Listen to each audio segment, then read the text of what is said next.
آپ سے سوال یہ ہے کہ کیا صحابہ کرام علیہ رضوان نے 12 ربیع الاول کا دن منایا تھا؟ برائے کرم اس کا جواب ارشاد فرمائیے، جزاک اللہ خیر۔ نبی کریم صلی اللہ تعالیٰ علیہ وآلہ وسلم کا یوم ولادت 12 ربیع الاول شریف ہے اور پیر کا دن حضور کی ولادت ہوئی، تو نبی کریم صلی اللہ تعالیٰ علیہ وآلہ وسلم کے یوم ولادت کو منانے کے اعتبار سے اگر ہم دیکھیں تو بالکل ہمیں اس کا ذکر جو ہے وہ ملتا ہے مختلف انداز سے۔ خود نبی کریم صلی اللہ تعالیٰ علیہ وآلہ وسلم نے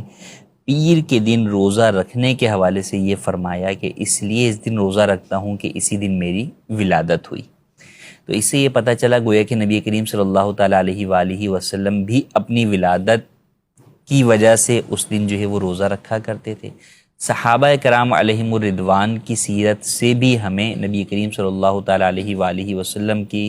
سیرت اور آپ کے اوصاف و کمالات کے حوالے سے مختلف جو ہے وہ چیزیں ملتی ہیں کہ مسجد نبوی شریف کے اندر حلقے ہوتے اور صحابہ جو ہے وہ حضور کے اوصاف و کمالات اور فضائل جو ہے وہ بیان کرتے۔ تو در حقیقت میلاد النبی منانا آپ علیہ الصلاۃ والسلام کے اوصاف و کمالات کو بیان کرنا، فضائل کو بیان کرنا، آپ کی سیرت کو جو ہے وہ بیان کرنا ہے اور آپ کی آمد پر خوشی منانا ہے کہ آپ اللہ پاک کی ایک نعمت ہیں اور اللہ پاک نے اپنی نعمتوں پر خوشی کا اظہار کرنے کا قرآن کریم کے اندر جو ہے وہ حکم دیا ہے۔ تو بالکل اس میں کوئی حرج نہیں ہے، ہاں انداز مختلف ادوار میں ہر چیز کے مختلف ہو سکتے ہیں۔ جیسے نبی کریم صلی اللہ تعالیٰ علیہ وآلہ وسلم کے زمانے کے اندر جو قرآن کریم تھا، جو مخطوطہ تھا، جو مختلف چیزوں پر لکھا ہوا تھا، وہ بغیر اعراب کے اور بغیر نقطوں کے تھا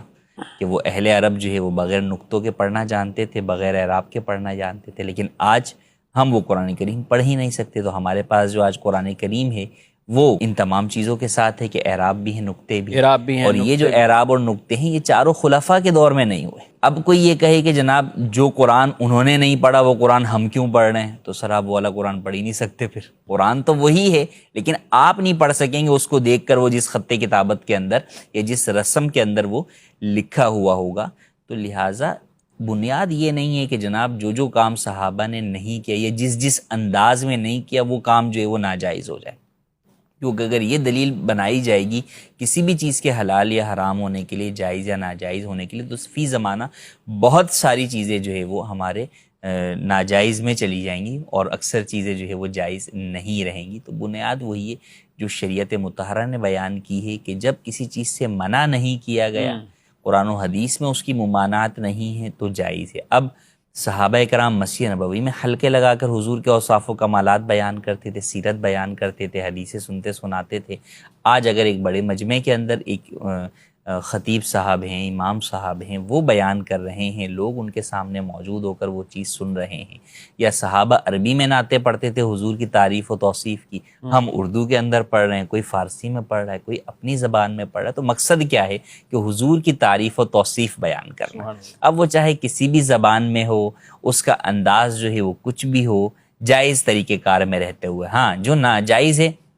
اس سے بالکل منع ہے کہ جناب آپ نعت پڑھ رہے ہیں لیکن ساتھ میں موسیقی آپ ایڈ کر رہے ہیں، تو چونکہ موسیقی سے متعلق حضور کی حدیث پاک ہے کہ میں ان چیزوں کو توڑنے کے لیے آیا ہوں، تو وہ ایڈ نہیں ہو سکتی، اس کی بالکل اجازت نہیں ہوگی۔